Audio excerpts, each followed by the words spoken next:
স্বাগত নিউজ 24 সকাল 7টার সংবাদে সঙ্গে আছি আমি আসমাতুলি। লকডাউনে নৌরুট বন্ধ থাকলেও নিবন্ধনহীন স্পিডবোট কোনো নিয়মের তোয়াক্কা না করেই চলাচল করছে। সেই সাথে অতিরিক্ত যাত্রী বহন, লাইফ জ্যাকেটের অভাব এবং অতিরিক্ত ভাড়া এসব নৌপথের নিত্যদিনের চিত্র। আর এসব অনিয়মের কারণেই ঘটছে দুর্ঘটনা, ঝরছে প্রাণ। এসব দেখারও যেন কেউ নেই, জবাবদিহিতায় নেই। বড় কোনো দুর্ঘটনা ঘটলেই টনক নড়ে নৌ পুলিশ ও বিআইডব্লিউটিএ সহ ঘাট কর্তৃপক্ষের। মুন্সিগঞ্জ প্রতিনিধি সেতু ইসলামকে সাথে নিয়ে আরও জানাচ্ছেন মারুফা রহমান। দক্ষিণবঙ্গের ২১ জেলার অন্যতম প্রবেশদ্বার শিমুলিয়া বাংলাবাজার নৌরুট। এই নৌরুটে প্রতিদিন হাজারো যাত্রী পারাপার হয় স্পিড বোটে। নিয়ম নীতি তোয়াক্কা না করে অসাধু স্পিড বোট কর্তৃপক্ষ অতিরিক্ত যাত্রী বহনের পাশাপাশি ১৮০ টাকার ভাড়া ৩০০ থেকে ৩৫০ টাকা পর্যন্ত নিয়ে থাকেন। ১৫০ টাকার জায়গায় ৩০০ টাকা করে নিত। তারা তো ওই মানুষ ওঠার পরে যে মানুষ মরবে না বাঁচবে মানে সেই দিকে তারা খেয়াল করে না। যেখানে আপনার যাত্রী ১৫ জন সেখানে হয়তো ২ জন আরো মারা যায়। নেই দক্ষ চালক, যাত্রীদের দেয়া হয় না লাইফ জ্যাকেট সহ নিরাপত্তা সামগ্রী। প্রশাসনের কাছে আমরা এর উচিত বিচারের আওতায় এদেরকে আনা হোক, এটা আমরা বিচার চাই। তবে বরাবরের মতোই এসব ঘটনার কোনো দায় নিতে চায়নি ঘাট কর্তৃপক্ষ। কতগুলো বোট চলে তার ভিতরে দেখা গেছে হয়তো 25% বোটের রেজিস্ট্রেশন আছে, বাকি 75% রেজিস্ট্রেশন নাই। তো যখন কোন বোটের মানে স্পিড বোটের যখন রেজিস্ট্রেশন থাকবে না, তখন কিন্তু সে স্বেচ্ছাচারী হয়ে যাবে, তখন কিন্তু সে ওই কারো আইন মানবে না। এই যে স্পিড বোটের যে পক্ষটা, এটা ইজারাদারের একটা পক্ষ আছে, সংশ্লিষ্ট মালিকদের একটা পক্ষ আছে, বিআইডব্লিউটি একটা পক্ষ আছে। এখন দেখা গেছে যে এই যে এতগুলো পক্ষ, প্রত্যেকটা পক্ষই কিন্তু কম বেশি চাচ্ছে যে এটা রেজিস্ট্রেশনের আওতায় আসুক। নৌ পুলিশের ফাঁড়ি ইনচার্জ বলেছেন, শিমুলিয়া ঘাট থেকে বন্ধ রয়েছে স্পিড বোট। সোমবার বাংলাবাজার ফেরিঘাটে এক দুর্ঘটনায় পদ্মা থেকে ২৬ জনের লাশ উদ্ধার করা হয়েছে। Desk report, news 24। শ্বাসকষ্ট বেড়ে যাওয়ায় বিএনপি চেয়ারপারসন খালেদা জিয়াকে এভার কেয়ার হাসপাতালের সিসিইউতে স্থানান্তর করা হয়। সোমবার সন্ধ্যায় এমনটা জানান খালেদা জিয়ার ব্যক্তিগত চিকিৎসকদের একটি দল। তারা জানান বেগম জিয়ার আরও শারীরিক পরীক্ষা নিরীক্ষা চলছে। এদিকে উন্নত চিকিৎসার জন্য খালেদা জিয়াকে সিঙ্গাপুরে নিতে চায় তার পরিবার। এ বিষয়ে স্বরাষ্ট্রমন্ত্রীকে টেলিফোন করেছেন বিএনপি মহাসচিব মির্জা ফখরুল ইসলাম আলমগীর। বিস্তারিত ফখরুল ইসলামের রিপোর্টে। করোনা আক্রান্ত বিএনপি চেয়ারপারসন বেগম খালেদা জিয়াকে রাজধানীর এভার কেয়ার হাসপাতালে ভর্তির ৬ দিন পর সোমবার ভোরে হঠাৎ শ্বাসকষ্ট দেখা দেয়। এরপর শারীরিক পরীক্ষা শেষে ৫ সদস্যের মেডিকেল টিম বেগম জিয়াকে করোনারি কেয়ার ইউনিট সিসিইউতে ভর্তি করান।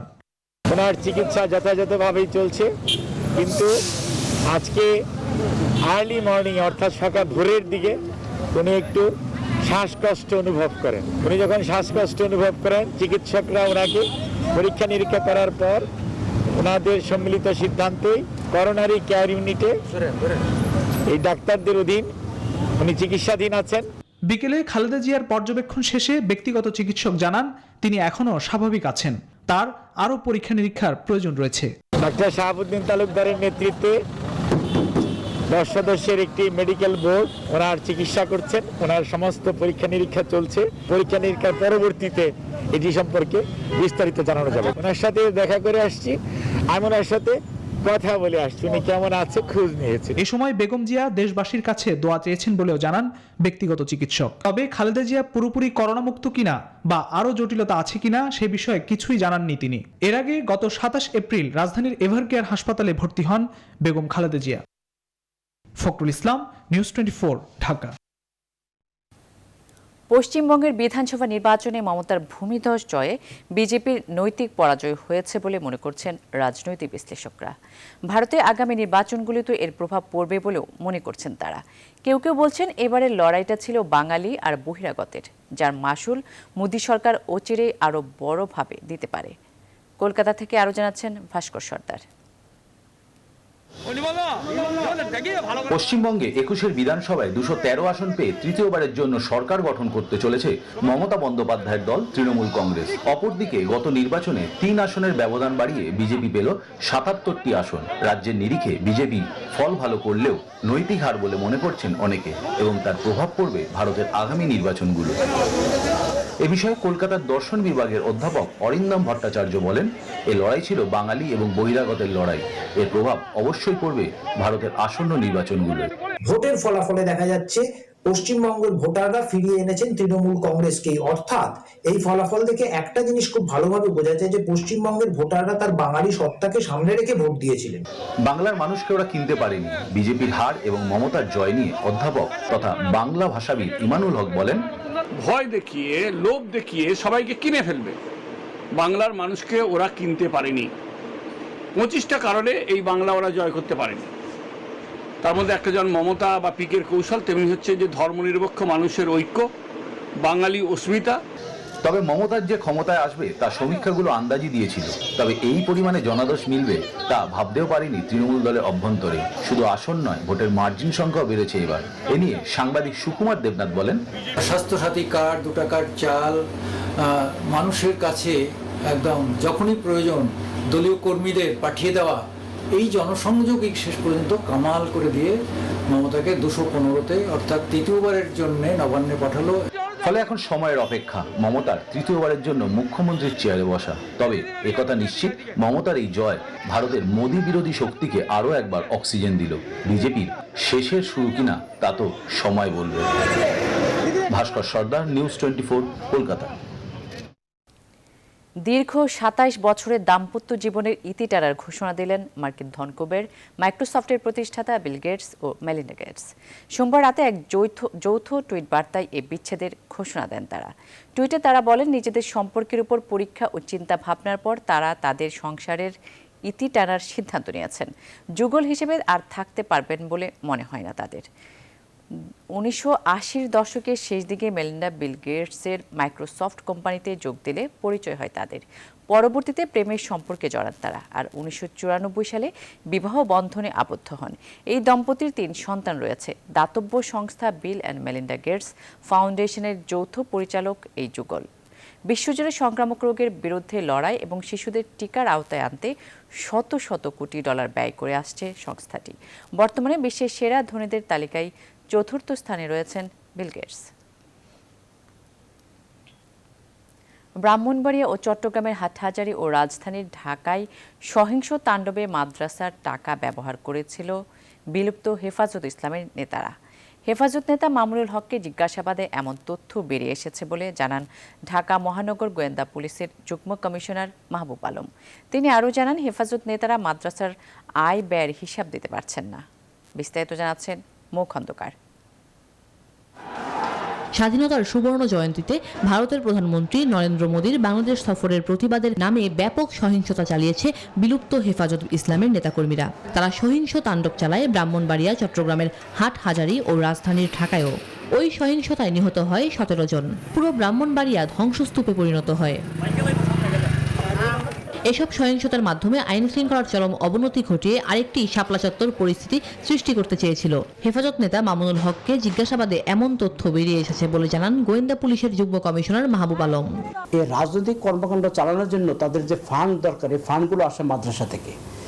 ইতিমধ্যে আপনারা জেনেছেন যে একমাত্র মামুনুলের তাদের যে মাদ্রাসা, সেখানেই ইতিমধ্যে আমরা 8-10 কোটি টাকার একটি ট্রানজাকশন কিন্তু আমরা দেখছি বিগত 1 বছরে।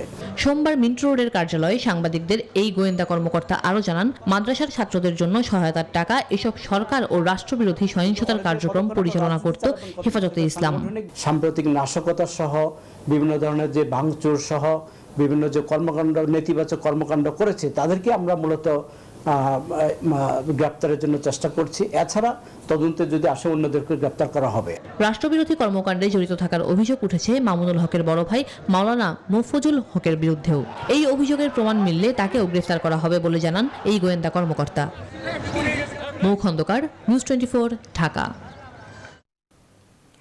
একজন দুজন নয়, হাজারেরও বেশি মানুষের জন্য প্রতিদিন ইফতারের আয়োজন করে মানবতার এক অনন্য উদাহরণ তৈরি করেছেন একদল তরুণ। বলছি রাজধানীর লালমাটিয়া ব্লক ডিতে আয়োজন করা মেহমানখানার কথা, যারা প্রতিদিন ইফতারের কিছু সময় আগে রাস্তায় অতিথিদের প্রত্যেকের হাতে পরম যত্ন নিয়ে ইফতার পৌঁছে দেন। এলাকার 11 জন তরুণ মিলে এই মেহমানখানা শুরু করলেও বর্তমানে উদ্যোক্তা, স্বেচ্ছাসেবী সহ মোট সদস্য 1/2 শতাধিক। বিস্তারিত জানাচ্ছেন ফাতেমা কাউসার। গত বছর রমজান মাসে কয়েকজন তরুণ মিলে অসহায় মানুষের জন্য ইফতার ব্যবস্থার উদ্যোগ নেয়। পরে পুরো মাস জুড়ে চলে তাদের এই কার্যক্রম। সাদা সাধ্যের মধ্যে সমন্বয় না হয় সপ্তাহে একদিন করে চলছিল তাদের এই কর্মকাণ্ড।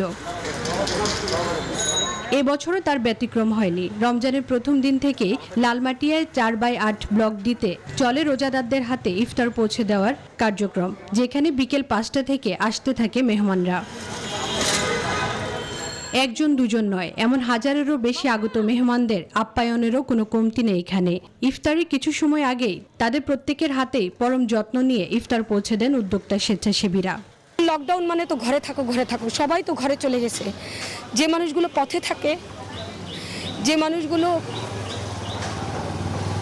ঘর বলতে পথ, তারা কোথায় থাকবে, তারা কোথায় খাবে, এটা চিন্তা করেই আসলে আমরা শুরু করলাম। আমরা 1000 থেকে 1200 মেহমানের আয়োজন করি, কিন্তু এটা প্রতিদিন আবার খাবারের সংকট পড়ে, প্রতিদিন খাবার সংকট হয় এবং প্রতিদিন মেহমান বাড়তে থাকে।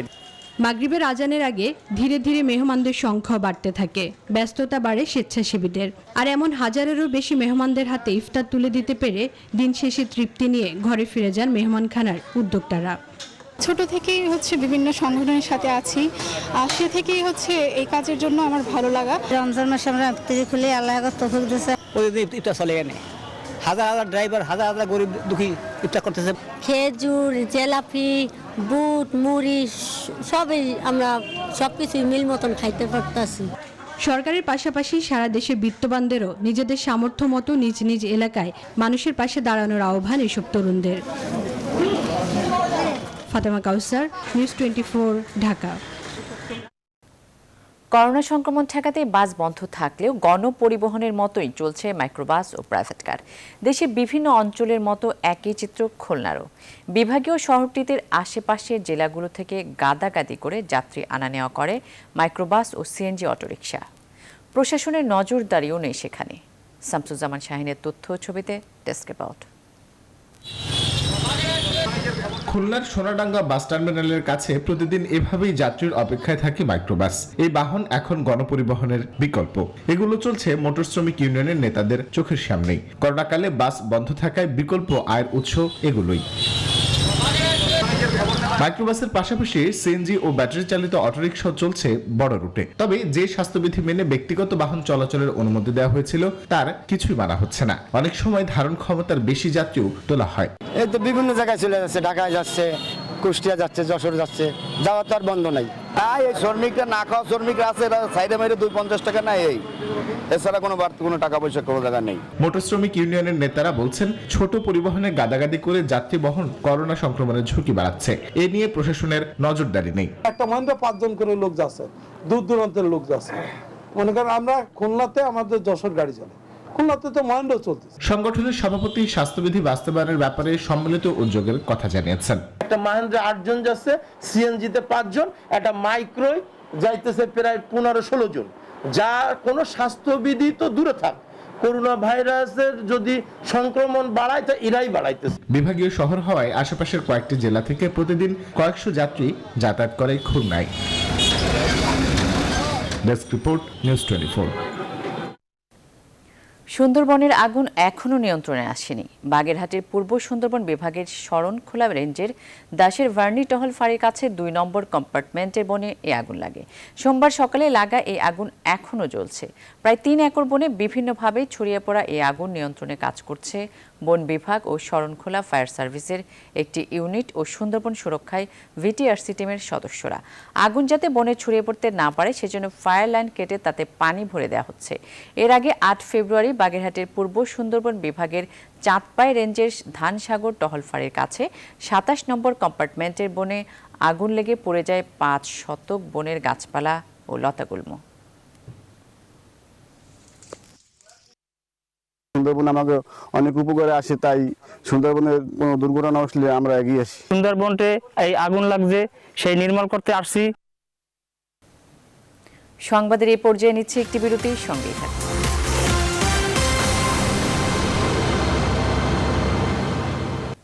আবারও স্বাগত, দেখছেন সকাল 7টা সংবাদ। এবারে নগদের সৌজন্যে বিশেষ আয়োজন।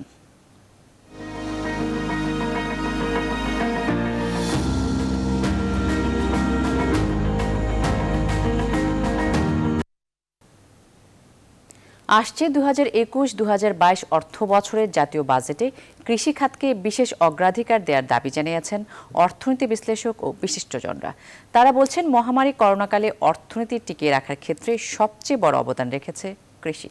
বিশ্লেষকদের পরামর্শ, গ্রামের কৃষকদের ন্যায্য মূল্য নিশ্চিত করার পাশাপাশি কৃষি বিমার সরকারি ভর্তুকি ও পর্যাপ্ত নীতি সহায়তা রাখতে হবে বাজেটে। বিস্তারিত জানাচ্ছেন বাবু কামরুজ্জামান।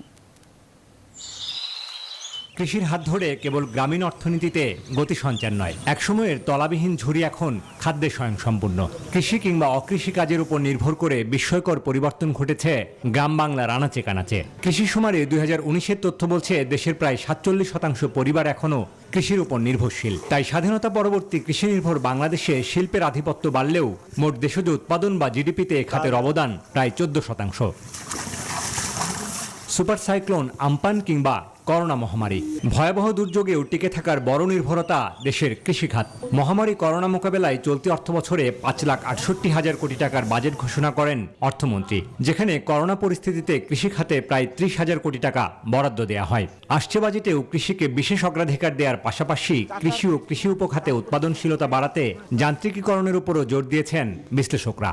উৎপাদনশীলতা বাড়াতে হবে। উৎপাদনশীলতা বাড়াতে হলে তাদের আরো কিছু অর্থায়ন লাগবে, তাদের প্রযুক্তি লাগবে, তাদের বাজারজাতকরণের সহায়তা লাগবে। আরো এখন কিছু শিক্ষিত ছেলেমেয়েরা কিন্তু করছে, তাদেরকে আমি মনে করি আরো উৎসাহিত করা উচিত। ধান চাষের ক্ষেত্রে ভর্তুকি অব্যাহত রাখাটা খুব জরুরি এবং প্রয়োজনীয় ভর্তুকি বাড়ানো, অন্যথায় ধান চাষিরা অন্য ফসলে চলে যাবে, তখন খাদ্য ঘাটতির একটা সম্ভাবনা থাকে। দ্বিতীয়ত হচ্ছে, করোনাকালীন এই সময়টাতে অনেক কৃষক যাদের চাকরি চলে গেছে, অনেক তরুণরা কৃষির সাথে সম্পৃক্ত হয়েছে, তাদের জন্য খুব অ্যাট্রাকটিভ প্যাকেজ নিয়ে আসা হবে। কৃষকের কল্যাণে কৃষি বিমায় সরকারি ভর্তুকি বাড়ানোর পাশাপাশি ফসলের ন্যায্য মূল্য নিশ্চিত করার তাগিদ দিয়েছেন বিশিষ্টজনরা। কৃষি বিমার ভেতরে আনাটা খুব দরকার। এ কারণে বিমায় না আনলে প্রাকৃতিক দুর্যোগে কৃষক ক্ষতিগ্রস্ত হচ্ছে, এতে করে সে কৃষি থেকে সরে অন্য পেশাতে চলে যেতে পারে। সরকার প্রিমিয়াম দেওয়ার ক্ষেত্রে একটা ভর্তুকি সহায়তা এগিয়ে আসতে পারে। যে কৃষক যাতে দাম পায় সেদিকে আমাদের নজর দিতে হবে এবং তাদেরকে সহায়তা করতে হবে ফসল কাটার পরে, যাতে তারা ফসল বিক্রি না করে ফেলে, তখন সহজ শর্তে কিছু ঋণের ব্যবস্থা করতে হবে। চলতি অর্থবছরের বাজেটে কৃষি খাতের জন্য ভর্তুকি বাবদ বরাদ্দ দেওয়া হয় 9,500 কোটি টাকা, যা আসছে বাজেটে আরও বাড়ানোর পরামর্শ দিয়েছেন বিশ্লেষকরা। বাবু কামরুজ্জামান, নিউজ 24, ঢাকা। ঈদ উপলক্ষে জারদৌসি, কারচুপি আর হাতের কাজের পোশাকের পসরা সাজিয়েছেন গুলশানের দোকানিরা। উৎসব আর আভিজাত্যকে মাথায় রেখে এসব পোশাকে স্বচ্ছন্দ যেন ক্রেতারা। অন্যদিকে একদম স্বল্প আয়ের ক্রেতাদের জন্য হরেক রকমের পণ্য নিয়ে তৈরি মিরপুরের বিক্রেতারা। সুকন্যা আমির জানাচ্ছেন বিস্তারিত। উৎসব পার্বণ মানেই নতুন পোশাক, সাথে থাকতে হবে আভিজাত্য। এসবকে মাথায় রেখে ইন্ডিয়ান ও পাকিস্তানি পোশাকের পসরা সাজিয়েছেন গুলশানের পিঙ্ক সিটির বিক্রেতারা। বিভিন্ন দোকান ঘুরে দেখা যায় জড়োয়া পোশাক আর লেহেঙ্গার বাহার। এসব পোশাকে রয়েছে জারদৌসি, কারচুপি আর হাতের কাজের নকশা। অন্যদিকে দেশীয় পোশাকে বিদেশি নকশার কাজও নজর কাড়ছে ক্রেতাদের। সারারা তো আছেই, গারারা আছে, লেহেঙ্গা আছে, কোটি কামিজগুলো আসছে, কিছু আছে টপসের সাথে স্কার্ট, শাড়ি সেট আসছে, রেডি করা শাড়ি জাস্ট পরে ফেলবে, এরকম কিছু এসেছে। ক্রেতাদের সবচেয়ে বেশি এখন গরমকালে সবচেয়ে বেশি চাহিদা হচ্ছে কুর্তি, এছাড়া মাসলিন শাড়িগুলো খুব বেশি পছন্দ করে সবাই। আর এখানে আরেকটা জিনিস বেশি ভালো কাজ হয়, যেটা হচ্ছে জারদৌজির কাজগুলো। একদিকে গ্রীষ্মের তাপদাহ, অন্যদিকে প্যান্ডেমিক পরিস্থিতি, সবকিছু বিবেচনা করেই পোশাক নির্বাচন করছেন ক্রেতারা। ডিজাইনগুলা একটু এক্সক্লুসিভ মনে হয়েছে। আমি বাই দিস টাইম আমি একটু যমুনা ফিউচার পার্কেও ঘুরে এসেছি, সো সেখান থেকে এখানে আমার কাছে ভালো লেগেছে। কিছু গাউন কিনেছি এবং আমার মামুনি আমাকে কিছু অ্যাক্সেসরিজ যেমন ব্রেসলেট, তারপরে নেকলেস, এরকম কিছু অ্যাক্সেসরিজ কিনে দিয়েছে। প্রথমত আসলে সকালবেলা একটু কটন ড্রেস পরা হবে, বিকেলে যখন ওয়েদারটা একটু ঠান্ডা হবে তখন হয়তো বা গর্জিয়াস ড্রেসটা পরে বের হবো, এভাবে চিন্তা করেছি। এদিকে ইফতারের পর জমে ওঠে মিরপুরের 10-এর হোপ মার্কেট। একই ছাদের নিচে পোশাক থেকে শুরু করে প্রায় সবকিছুই পাওয়া যায় এই মার্কেটে। তাই সাধ্যের মধ্যে পছন্দসই পোশাক সহ অন্যান্য পণ্য কিনতে ঢু মারছেন নিম্নবিত্ত থেকে মধ্যবিত্তরা। সুকন্যা আমির, নিউজ 24, ঢাকা। বর্ষায় জলাবদ্ধতা আর শুষ্ক মৌসুমে পানির অভাবে ক্ষেত ফেটে চৌচির। চাপ পড়ত ভূগর্ভস্থ পানিতে। এবার রাজশাহীর 3 উপজেলায় জলাবদ্ধতা দূর করে সেচ সুবিধা নিশ্চিতে 28 কোটি টাকার প্রকল্প বাস্তবায়ন করেছে বরেন্দ্র বহুমুখী উন্নয়ন কর্তৃপক্ষ। ফলে ফসলের উৎপাদন বেড়েছে দাবি কর্তৃপক্ষের। রাজশাহী থেকে কাজী শাহেদের প্রতিবেদন। শুষ্ক মৌসুমে পানির অভাবে ফসল হতো কম, আবার বর্ষায় তলিয়ে যেত ফসলের মাঠ ঘরবাড়ি। সেচে ভরসার খালগুলো ছিল পলিতে ভরা। এই খালটা কাটিয়ে এখন পানিটাই লালি করা আছে, লালি দিয়ে নেমে যায়। বরিন্দ আমাদের খাল খনন কেটে ক্যানেল কাটিছে, এর জন্য আমাদের বিলে এবার আবাদও ভালো হয়েছে। রাজশাহীর 3টি উপজেলায় জলাবদ্ধতা দূর করতে ও ভূপরিস্থ পানির মাধ্যমে সেচ সুবিধা সম্প্রসারণে উদ্যোগ নেয় বরেন্দ্র বহুমুখী উন্নয়ন কর্তৃপক্ষ। 2018 সালে শুরু হয়ে এবছর শেষ হওয়া প্রকল্পটিতে ব্যয় হয়েছে 28 কোটি টাকা। প্রকল্পটি বাস্তবায়নের ফলে বাঘা, চারঘাট ও পবা উপজেলায় জলাবদ্ধতা দূর হওয়ার পাশাপাশি ফসলের উৎপাদন বেড়েছে। পাটে, ধানে, আমে এইসব সেচটা দিতে খুবই আমার সুবিধা। এই ক্যানেল কাটার পরে আমরা মোটামুটি সবাই ধান টান এবার সবই হয়েছে। এখন এই 3 উপজেলায় ভূগর্ভস্থ পানি ব্যবহারের চাপ কমেছে, সুবিধার আওতায় এসেছে 12,000 কৃষক পরিবার, দাবি প্রকল্প পরিচালকের। পানিতে ফসল নষ্ট হইতে ফসল সহজে এখন নিষ্কাশন হচ্ছে, জলাবদ্ধ জমি আর থাকছে না, লোকজন সহজেই তাদের ফসল ঘরে উঠাইতে পারতেছে এবং প্রায় 12,000 কৃষক পরিবার এতে উপকৃত হচ্ছে। সেচ সুবিধা সম্প্রসারণের ফলে 1,400 হেক্টর জমিতে অতিরিক্ত 7,700 মেট্রিক টন ফসল উৎপাদন হচ্ছে বলে জানিয়েছে বিএমডিএ। কাজী শাহেদ, নিউজ 24, রাজশাহী। শুধু নামের একাংশের মিল থাকায় বিনা অপরাধে 1.5 বছরেরও বেশি কারাভোগ করেছেন টেকনাফের হাসিনা বেগম। চট্টগ্রামের কর্ণফুলী থানার একটি মাদক মামলায় 6 বছর সশ্রম কারাদণ্ডের আদেশ হয়েছিল টেকনাফের হাসিনা আক্তারের, কিন্তু সেই সাজা খাটছেন হাসিনা বেগম। সম্প্রতি চট্টগ্রামের আদালত মূল আসামির সাথে সাজা ভোগকারীর ছবির মিল অমিল তুলে ধরে প্রতিবেদন দেওয়ার নির্দেশ দেন কারা কর্তৃপক্ষকে। আহাদুল ইসলাম বাবুর ক্যামেরায় নয়ন বড়ুয়া জয়ের রিপোর্ট। হাসিনা বেগম, পুলিশের কোনো অপরাধী তালিকায় নেই তার নাম। অপরাধ এক আসামির নামের প্রথম অংশ ও তার স্বামীর নামের একাংশের সঙ্গে মিল, তাই ঠিকানা জেলখানা। বন্দী আছেন 1.5 বছরেরও বেশি সময়। তার বাবার সাথে মায়ের নামের সাথে কোনো কিছুই মিল নেই, বয়সের সাথেও মিল নেই। ইভেন কি তার যে সন্তান আছে এই সন্তানগুলোর সাথে ওই মহিলার সন্তানগুলোর সাথেও তো কোনো মিল নেই। 2017 সালের 24 ফেব্রুয়ারি কর্ণফুলী থানার মজ্জার থেকে 2000 পিস ইয়াবা সহ গ্রেপ্তার হয় হাসিনা আক্তার। 9 মাস জেল খেটে জামিন নিয়ে নিরুদ্দেশ হয় সে। বিচারে 2019 সালের 1 জুলাই 6 বছরের সশ্রম কারাদণ্ড ঘোষণা হয় হাসিনা আক্তারের। কিন্তু 5 মাস পর টেকনাফ থেকে গ্রেপ্তার করা হয় হাসিনা বেগম নামে একজনকে। হাসিনা বেগম প্রকৃত আসামি নয় বলে প্রতিবেদনও দিয়েছে টেকনাফ থানা পুলিশ। ঈদে কুরবানি আমার মার কথা মনে পড়ে আমরা ফটোগ্রাফার হয়ে গেছি। এখন আমার আব্বুও চলে গেছে আমাদেরকে ছেড়ে, আরেকটা বিয়ে করছে। আমার একটা ছোট্ট বোন আছে, এটা ওখানে তাকে আমি এখানে চাকরি করি। আইনজ্ঞরা বলছেন আসামিদের পাশাপাশি এই ঘটনায় যারা জড়িত তাদেরও কঠোর শাস্তি দিতে হবে। যিনি এই কাজটা করছেন তার তো যাবজ্জীবন কারাদণ্ড, তো আপনার যেটা 3 বছর উনি তো খাটে নাই, 3 বছর তো এই মহিলা খাটছে। এখন সেই 3 বছর তার সাথে এই যে প্রতারণা করছে তার জন্য সর্বোচ্চ শাস্তি তার হওয়া উচিত। এরকম বদলি সাজা কাটার আরও বেশ কয়েকটি ঘটনায় এরই মধ্যে চাঞ্চল্যের সৃষ্টি হয়েছে চট্টগ্রাম আদালতে। এটিকে আইনের শাসনের মধ্যে অশনি সংকেত বলছেন বিশিষ্টজনরা। নয়ন বড়ুয়া জয়, নিউজ 24, চট্টগ্রাম। দেশে বিভিন্ন স্থানে ঝড় বৃষ্টি হলেও যশোরে এখনো দেখা মেলেনি বৃষ্টির। এ কারণে কমেনি গরমের তীব্রতাও। তাপদাহে জনজীবন যেমন বিপর্যস্ত হয়ে পড়েছে, তেমনি রোজাদাররাও পড়েছেন বিপাকে। আবহাওয়া অফিস বলছে গতকাল দেশের তাপমাত্রা সর্বোচ্চ 37.4 ডিগ্রি সেলসিয়াস রেকর্ড করা হয়েছে যশোরে। তবে এই অবস্থা আরও 2-1 দিন থাকবে বলে জানিয়েছেন আবহাওয়াবিদরা।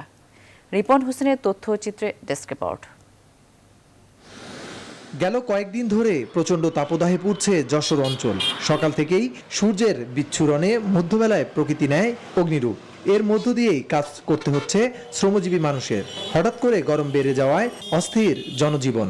গরমে কাজ করা যাচ্ছে না, হাঁপায় যাচ্ছে, ঘেমে যাচ্ছে। খুব অশান্তি লাগতেছে ভাই, শরীরটা মানে অজ্ঞান লাগতেছে। বাসার থেকে বেরোলি ঘেমে যাইতেছি, গোসল হয়ে যাচ্ছে। রোজা থেকে খুব কষ্ট হচ্ছে এবং তীব্র পানি পিপাসা লাগতেছে। প্রচণ্ড গরমে নানা রোগেও আক্রান্ত হচ্ছে সাধারণ মানুষ। করোনা মহামারীর এই সময়ে জ্বর, ডায়রিয়া সহ নানা রোগে আক্রান্ত হয়ে হাসপাতালে চিকিৎসা নিতে আসছেন রোগীরা। আর রোজাদারদের ইফতারের পর প্রচুর পরিমাণে পানি ও ফল খাবারের পরামর্শ দিলেন চিকিৎসকরা। গ্রীষ্মকালে যে আমাদের শরীর থেকে যেটা বের হয়ে যায় পানি, শুধু আমাদের যে পানি বের হয় না, আমাদের কিছু ইলেকট্রোলাইট যেমন সোডিয়াম, পটাশিয়াম, ক্লোরাইড এগুলো কিন্তু আমাদের শরীর থেকে বের হয়ে যায়। তো এই জিনিসগুলো কিন্তু শুধুমাত্র পানি খেলে আমাদের পূরণ হবে না। তো এই ইলেকট্রোলাইটসের ঘাটতি পূরণ করার জন্য অবশ্যই আমাদের ফলমূল খেতে হবে। এর আগে যশোরে 2014 সালের 23 এপ্রিল সর্বোচ্চ তাপমাত্রা ওঠে 40.7 degree Celsius. Desk report, news 24। করোনার দ্বিতীয় ঢেউ বিপর্যস্ত জনজীবন। তবে মানব সভ্যতার এমন চরম দুর্যোগেও প্রকৃতির নিয়মে বরিশালের বিভিন্ন গুরুত্বপূর্ণ সড়কের পাশে ফুটেছে বাহারি রঙের ফুল। ডানা মেলেছে কৃষ্ণচূড়া, রাধাচূড়া, সোনালু, জারুল সহ নানা ফুল। গ্রীষ্মের এমন খরতাপেও প্রকৃতি জুড়ে এসব ফুলের নান্দনিকতায় চোখ জুড়িয়ে যায়। প্রকৃতি তার রঙিন আভা দিয়ে করোনা ম্লান করে দেবে এমনটাই মনে করেন প্রকৃতিপ্রেমীরা। রাহাত খানের তথ্যচিত্রে ডেস্ক রিপোর্ট। বরিশাল নদীবন্দরের স্টিমার ঘাটে সারি সারি কৃষ্ণচূড়ায় ফুটেছে লাল ফুল। বঙ্গবন্ধু উদ্যান ও লেকের বিভিন্ন স্থানে ফুটেছে কৃষ্ণচূড়া, সোনালু, রাধাচূড়া, জারল ফুল। এছাড়া নগরীর বাংলা বাজার, বটতলা, পশু হাসপাতাল এলাকা, BM college campus, Sher e Bangla medical campus সহ নগরীর সর্বত্র ফুটেছে মৌসুমী বাহারি ফুল। নগরের হিমনির পুকুরে ফুটেছে শ্বেতপদ্ম।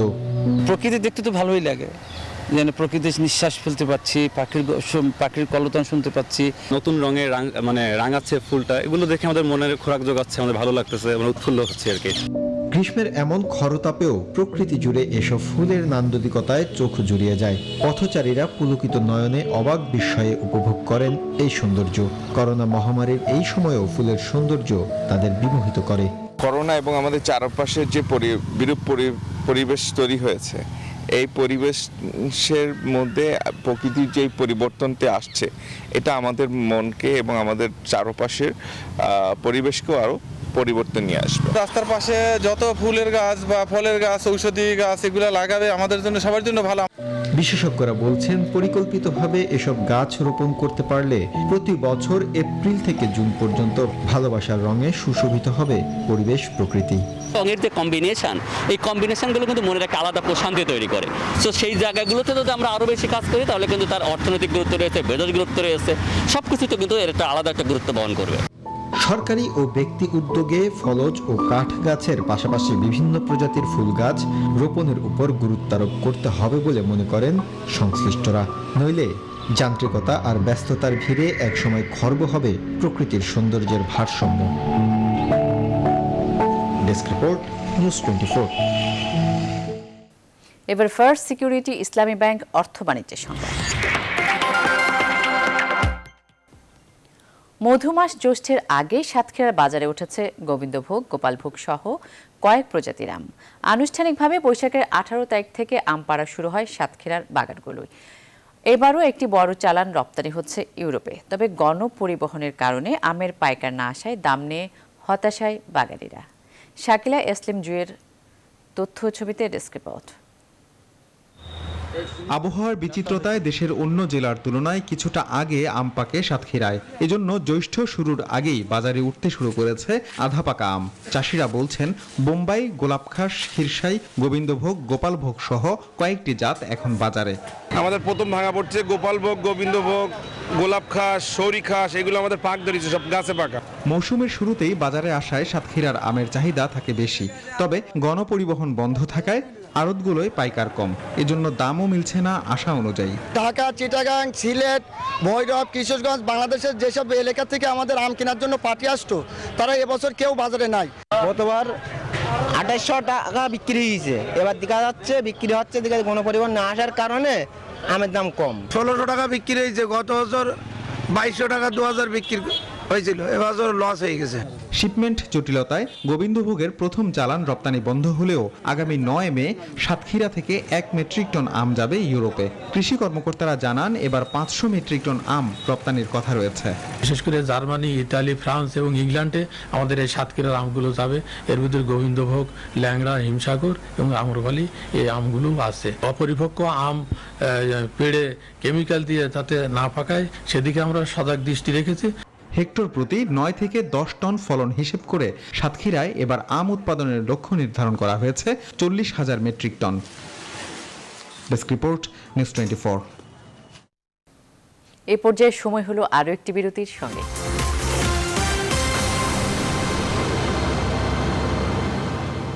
আবারও স্বাগত, দেখছেন নিউজ 24 সকাল 7টার সংবাদ।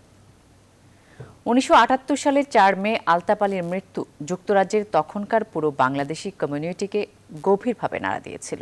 আর এই কারণে 4 মে শহীদ আলতাপ আলীর স্মৃতি দিবস হিসেবে স্মরণ করা হয় টাওয়ার হ্যামলেটস কাউন্সিলের পক্ষ থেকে, যা মেয়র জন বিক্স 2015 সাল থেকে শুরু করেছেন।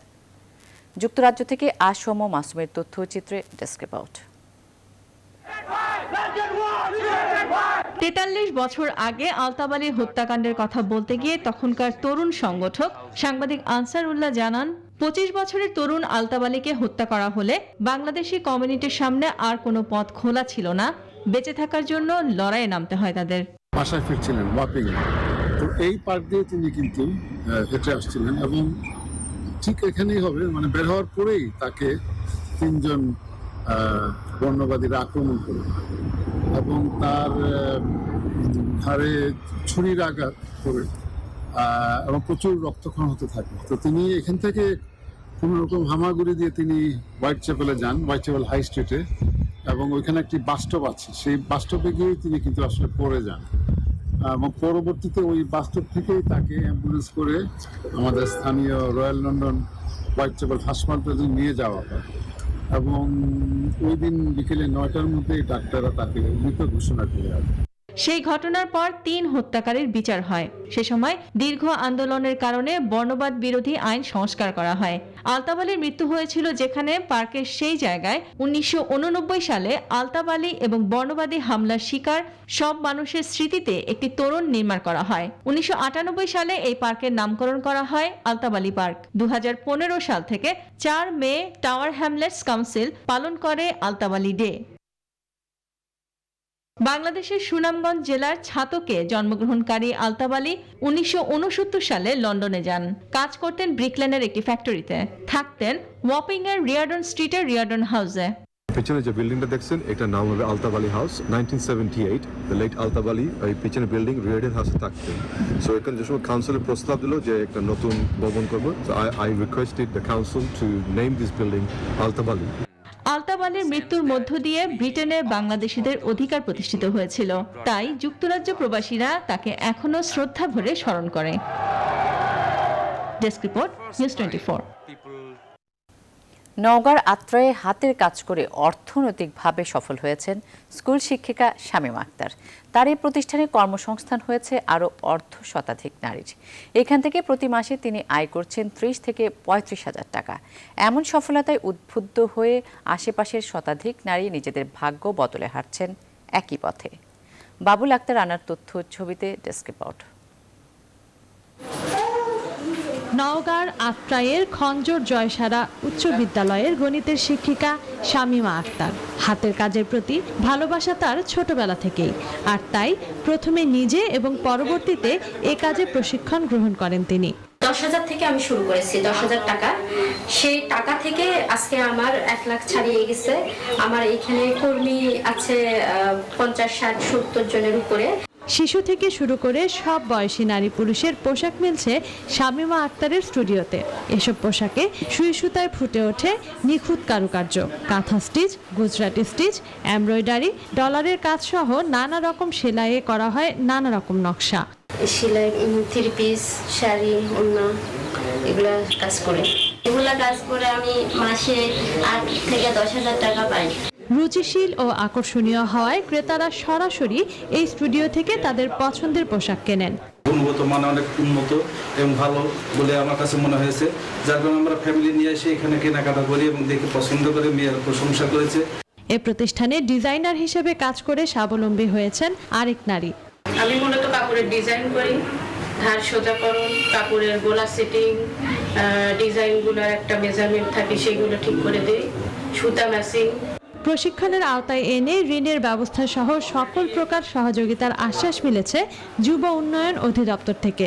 আমরা এদেরকে প্রশিক্ষণ করা দিতে পারবো, পাশাপাশি যিনি এখানে আমাদের পরিচালকের দায়িত্ব যিনি আছেন ওনাকে আমরা ট্রেনার হিসাবে, প্রশিক্ষক হিসাবে আমরা সেই প্রশিক্ষণ নিয়োগ দিতে পারবো। এতে করে তারা সরকারিভাবে তারা আমাদের যে পৃষ্ঠপোষকতা পাবে। Desk report, news 24। এবার নিউজ 24 স্পোর্টস। ক্যান্ডি টেস্টের খবর। দ্বিতীয় টেস্টে বড় ব্যবধানে হেরে শেষ হলো টাইগারদের লঙ্কা সফর। শেষ টেস্টে মুমিনুলদের দলের হার 209 রানে। লঙ্কানদের দেয়া 437 রানের লক্ষ্য তাড়া করতে নেমে পঞ্চম দিনে দ্বিতীয় ইনিংসে দাঁড়াতেই পারেনি সফরকারীরা। মাত্র 227 রানে শেষ হয় বাংলাদেশের ইনিংস। সিরিজ জয়ী স্বাগতিকদের হয়ে ডেবু টেস্টে 11 উইকেট শিকার করে ম্যাচ সেরা জয় বিক্রমা। বিস্তারিত মাহফুজুল ইসলামের রিপোর্টে। অসাধ্য সাধনের চেষ্টায় পঞ্চম দিনের উইকেটে লিটন মিরাজের শুরু। দিনের সূচনা শুভ করতে পারেনি এই জুটি। 177 রানে 5 উইকেট হারিয়ে চতুর্থ দিন শেষ করা বাংলাদেশের ব্যাটসম্যানদের পঞ্চম দিনে এসেছিল সাজঘরে ফেরার তারা। দলীয় সংগ্রহে আর 6 রান যোগ করতেই জয় বিক্রমার বলে লেগ বিফোর উইকেটের ফাঁদে লিটন দাস।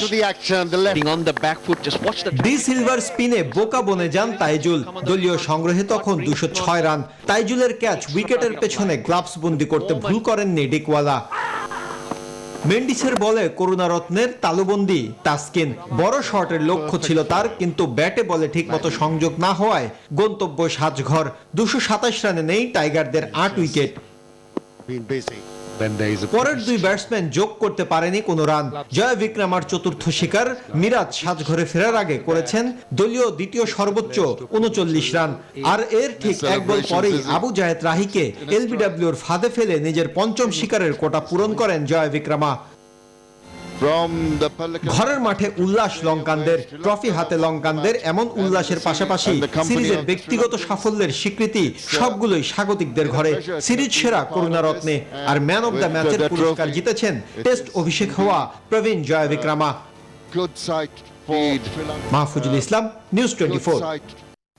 ইনজুরি কাটিয়ে শ্রীলঙ্কার বিপক্ষে ওয়ানডে সিরিজের জন্য পুরোপুরি ফিট মোসাদ্দেক হোসেন সৈকত। প্রাথমিক স্কোয়াডে ডাক পাওয়া এই অলরাউন্ডার জানিয়েছেন ম্যাচ ফিনিশার হিসেবে প্রস্তুত করছেন নিজেকে। পাশাপাশি চলতি মাসে ডিপিএল আয়োজনের সিদ্ধান্ত নেয় বিসিবির প্রতি কৃতজ্ঞতা প্রকাশ করেছেন মোসাদ্দেক। শ্রীলঙ্কার বিপক্ষে টেস্ট মিশন ব্যর্থ, লক্ষ্যটা এবার ওয়ানডে সিরিজ। 21 দিন আগেই যার জন্য অনুশীলনে বাংলাদেশ দল। প্রথম দিন প্রাথমিক স্কোয়াডের 6 জন থাকলেও দ্বিতীয় দিন দেখা মিলল 4 জনের, রিয়াদ, সৌম্য, আফিফ আর মোসাদ্দেক। দুদিনের প্র্যাকটিসে উল্লেখযোগ্য ঘটনা ইনজুরি কাটিয়ে মোসাদ্দেকের ফেরা। নিউজিল্যান্ডে অনুশীলন করতে গিয়ে চোট পেয়েছিলেন হাঁটুতে, যার জন্য মিস করতে হয়েছিল গোটা ওয়ানডে সিরিজ আর প্রথম দুটি টি-20। শেষ ম্যাচে ফিরলেও ব্যাট হাতে 13 রানের বেশি করতে পারেননি এই অলরাউন্ডার। প্রায় 2 মাসে অবস্থার উন্নতি হয়েছে। ফিজিক্যাল কন্ডিশন নিয়ে সন্তুষ্ট মোসাদ্দেক, বললেন কোনো সমস্যাই এখন নেই। ইনজুরি থেকে ওঠার পরে আমি আসলে মাত্র 2-3 দিন প্র্যাকটিস করার সুযোগ পাইছি। এখানে আসার পরেও 2 দিন প্র্যাকটিস করলাম। এখন পর্যন্ত খুব ভালো ফিল করতেছি। পায়ের যে অবস্থা ছিল তার থেকে অনেক উন্নতি করছে এখন, এবং ব্যাটিং বোলিং সবকিছুতেই, এবং জিমও করলাম, কোনো কিছুতে এখন প্রবলেম ফিল করতেছি। রবিবার রাতেই জানা গেছে 31 মে থেকে শুরু হচ্ছে ঢাকা প্রিমিয়ার লিগ। টি-20 ভিত্তিক টুর্নামেন্ট দিয়েই মূলত শুরু হবে করোনার দ্বিতীয় ঢেউ পরবর্তী ঘরোয়া আসর। বিসিবির প্রতি তাই কৃতজ্ঞতা মোসাদ্দেকের। আসলে ডিপিএলটা যখন আমরা খেলি তখন এখানে প্রায় 200 জনের মতো ক্রিকেটার খেলে, তো ম্যাক্সিমাম প্লেয়ারের যে এখান থেকে আমরা ম্যাক্সিমাম আর্ন করি, এবং এটা দিয়ে আমরা চলি সবসময়। এবং টি-20 বিশ্বকাপ আসছে সামনে, তো এটা অবশ্যই খুব ভালো একটা উদ্যোগ যে সামনে আমরা টি-20 ফরম্যাটে ডিপিএলটা খেলবো, এবং সেটা সামনে ওয়ার্ল্ড কাপের জন্য আমাদের খুব হেল্প করবে। ঠিক ব্যাটিং অর্ডারে 6 কিংবা 7-এ খেলতে হয় মোসাদ্দেককে, যেখানে বেশিরভাগ সময় দলের উপরের ব্যাটসম্যানরা দলকে রেখে যান বিপদে। বিষয়টা মোসাদ্দেকও বোঝেন, তাই সমাধানটাও খুঁজে নিয়েছেন নিজের মতো। টিমের খারাপ সময়টাতে টিমকে ভালো অবস্থানে নিয়ে যাওয়া এবং ভালোভাবে ফিনিশ করা, এটাই সবসময় কাজ থাকে। সবাই আমরা জানি যে এই সময়টাতে ইয়র্কার এবং স্লোয়ার বল ওই সময়টাতে বেশি আসে ব্যাটিং এর সময়টাতে। তো আমি এটা নিয়ে কাজ করতেছি, ইয়র্কার বল এবং স্লোয়ার বলগুলোতে কিভাবে আমি রান বের করতে পারবো। পার্থ বণিক, নিউজ 24, ঢাকা। চট্টগ্রামের জো বাইডেনের কথা জানিয়ে শেষ করছি এখনকার আয়োজন। চট্টগ্রাম চিড়িয়াখানার সবচেয়ে প্রভাবশালী প্রাণীটির নাম জো বাইডেন। গোটা চিড়িয়াখানা জুড়ে এখন তার রাজত্ব। বলছি বাঘ দম্পতি জয়ারাজের একমাত্র সন্তান বাঘ শাবকের কথা। বয়স মাত্র 5 মাস হলেও মানুষের সাথে খুনসুটির শেষ নেই। এতে যেমন প্রাণবন্ত চিড়িয়াখানা, তেমনি আকর্ষণ কেড়েছে দর্শনার্থীদেরও। সংশ্লিষ্টরা বলছেন বয়সের সাথে হিংস্রতা বাড়লেও মানুষের সঙ্গে মেলেমিশে থাকাতেই তার আনন্দ। ফাতেমা জান্নাত মুমুর তথ্যচিত্রে ডেস্ক রিপোর্ট। চট্টগ্রাম চিড়িয়াখানার বাঘ দম্পতি জয়ারাজের একমাত্র সন্তান জো বাইডেন। বাঘের সন্তান হলেও বেড়ে ওঠা তার মানুষের সাথে, আর তাই তার ক্ষমতার দাপট পুরো চিড়িয়াখানা জুড়ে। লকডাউনে দর্শনার্থী শূন্য চিড়িয়াখানায় সারাদিন চলে তার খুনসুটি। করোনার কারণে চিড়িয়াখানা বন্ধ থাকলেও সামাজিক যোগাযোগ মাধ্যমে ছবি পোস্ট করায় মানুষের মনে স্থান করে নিয়েছে জো বাইডেন। তাই নিষেধাজ্ঞা থাকলেও তাকে এক পলক দেখতে চিড়িয়াখানার আশেপাশে ভিড় করেন দর্শনার্থীরা। এরকম তো কখনো শোনা হয় না যে একটা বাঘের বাচ্চার নাম জোয়া রাখবে। অনেক সুন্দর হয়েছে। জো বাইডেনকে দেখে খুব ভালো লেগেছে, সাথে হরিণ দেখেছি, বাঘ দেখেছি, সিংহ দেখেছি। আমাকে নিয়ে যেতে ইচ্ছা করেছিল। চিড়িয়াখানায় ভীষণ দাপটের সাথে চলা এ বাঘ শাবকটি মানুষের আদর যত্নে বড় হওয়ায় মানুষই তার বন্ধু বলছে চিড়িয়াখানা কর্তৃপক্ষ। ওর যখন ক্ষুধা লাগে ও চিল্লাচিল্লি করবে, আমাদেরকে দেখলে চিল্লাচিল্লি করবে। ও বুঝাবে যে আমার খিদা লাগছে, খাবার রেডি করতে, তখন আমরা খাবার রেডি করি, ওকে খাওয়াই দিই। আর 2 দিন পর বা সপ্তাহে 1 দিন আমরা ওকে গোসল করে দিই। মুক্ত পরিবেশে বেড়ে উঠলেও নিয়ম মেনে এ মাসি তাকে খাঁচায় স্থায়ী করতে চায় সংশ্লিষ্ট কর্তৃপক্ষ। ওখান থেকে একটা রুম আমরা ওর জন্য সেপারেট করছি। 2 পাশে হলো তার মা এবং তার বোনদের ঘর। সে তাদের সাথে আস্তে আস্তে ইন্টিমেসি তৈরি হবে। 3 মাস পরে যখন তার একটু ওজন হবে এবং আমরা যখন পুরোপুরি বুঝতে পারবো যে সে অন্যান্য বাঘের সাথে সে অ্যাডজাস্ট করার মতো পরিস্থিতি তৈরি হয়েছে, তখন আমরা তাকে হয়তো বা তার মায়ের সাথে অথবা তার কোনো অন্য একটা পেয়ার করার জন্য অন্য একটা কোনো মেয়ের সাথে আমরা তার সাথে একটা জোড়া করি, আমরা তাকে একটা খাঁচায় দিই। 2020 সালের 14ই নভেম্বর চট্টগ্রাম চিড়িয়াখানায় জন্ম বাঘ শাবক জো বাইডেনের। এছাড়া 2018 সালে সাদা বাঘ সহ আরও 2টি শাবকের জন্ম হয় এখানে। এ নিয়ে বর্তমানে চট্টগ্রাম চিড়িয়াখানায় বাঘের সংখ্যা 6। Desk report, news 24। এখন এ পর্যন্তই, সাথে থাকায় ধন্যবাদ সবাইকে।